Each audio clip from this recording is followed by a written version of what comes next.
What's up, guys? Welcome to Simply Fishing. I'm Lowell Henderson. Today we're going to talk about choosing fishing line.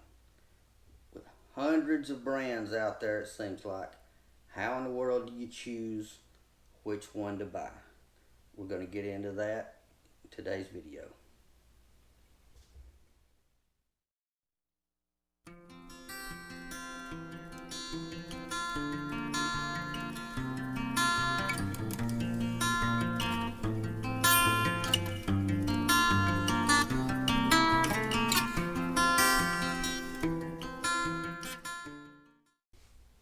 Alright guys, just like the title of the video, we're going to talk about choosing fishing line, which to you guys that have been fishing for years and years, you know what you use, but for a beginner or somebody that, like me for instance, I got out of fishing for a few years. Techniques came on that weren't really popular when, before. And so with different techniques comes different line choices. And just to be honest, I am more old school than a lot of people think.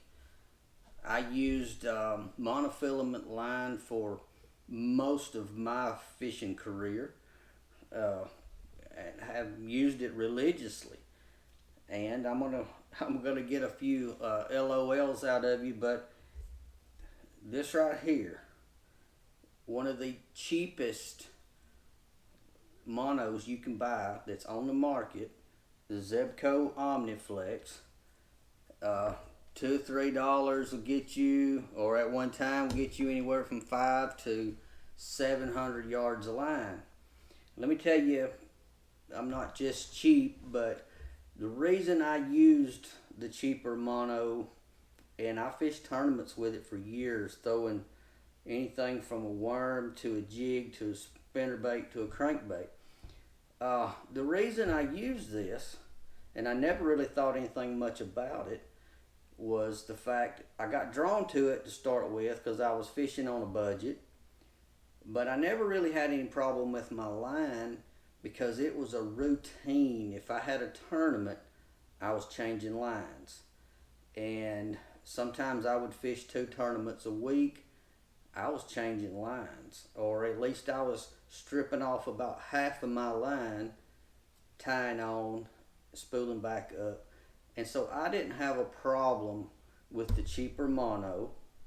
I didn't have a problem breaking fish off, as some would claim, oh, you're going to lose fish. You're not going to necessarily break a lot of fish off, but what I'm learning is these new techniques, like the drop shot. 10, 15 years ago, we didn't talk about the drop shot. It was out there, maybe over in California. Wasn't over here so much. A jig or a worm or a spinnerbait or a Carolina rig, man, I just tied all that on mono. And if I needed a leader, I tied a mono leader on I had a main line of maybe 17 to 20 pound test, and then a smaller diameter leader. That was as far as it went with me. I tied the same knot with my mono. So when I started getting into choosing different lines like braid and fluorocarbon and stuff, man, my same knot didn't work good anymore. It wouldn't hold. So that was very frustrating. So I'm going through a learning curve of getting used to tying fluoro, a knot that will hold, versus the knot I've used all my years tying mono.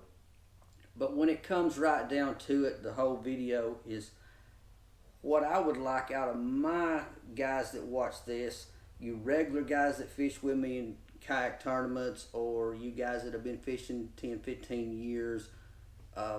If you guys would, in the comments, you don't have to leave a lot. If you would name the brand and the technique of anything that you use, let's say for a jig or a drop shot or a spinnerbait or a crankbait.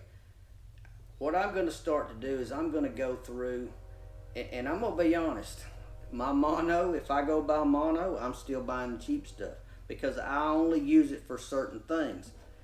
Drop shotting has become something I'm really starting to pick up on and learn and kind of like. I've gone to using fluorocarbon with my shaky head. I like the fact that it's harder to see, um, and but I have not settled yet myself on a brand. I'm okay with my mono brand. I'm good with it. I also, and I'm not sponsored by any line company. For years, all I heard was Pline, Pline, Pline. When I fished co-angler in the BFL years back, everybody, Pline was the big thing. Is that still a big thing with, I'm trying to determine what brand I'm going to go with, and I know that the guys that are out there fishing, a lot of you guys have used different brands, and I'm going to take the top three or four I get out of my comments, and I'm going to start trying those. Instead of trying to filter through 10 or 15 brands, I'm going to look for the popular brands from the guys that I trust, which will be you guys. And I'm going to whittle down for certain things. I'll have 15-pound mono or 17-pound mono. Certain things I'm going to probably go with fluoro. I'm not a fan of braid. I haven't liked it since it came out. It just doesn't feel right to me, and I don't fish enough situations for me to need braid. So fluorocarbon brand, if you guys have got suggestions, please. Technique, whether it's crankbait, flipping a jig, swimming a jig, spinner baits, whatever you use, the technique, the brand, and the line size, I'm going to look at these comments, and not only will I look at them, any guys that are beginning fishermen, they're going to see these comments. That's going to help them determine, hey, maybe I need to ease over here and check this brand out and this line size to do this drop shot or flipping a jig in a bush. So if you could help me out with that, that would be great. If you have a specific knot that you like, put it in the comments. Other guys are going to see it. The beginners, the intermediates. I'm as far as tying the knots, tying my jig on with mono, man, I can do that in the dark. Tying the fluoro on to where it won't slip, I have to look at it and I have to study it, and I'm still getting that down pat. And I've practiced it. It's still new to me, and so if you ever see me sitting out on the lake and I'm sitting there studying and I'm tying something on and I may be cussing, it's probably because my knot didn't work out right and I'm having to redo it. Any information on fluorocarbon, even braid, if there's some braid that you just really, really like for a certain thing, go ahead and put it down. I may try it for certain applications. I don't know yet, but I've just not been a fan of it.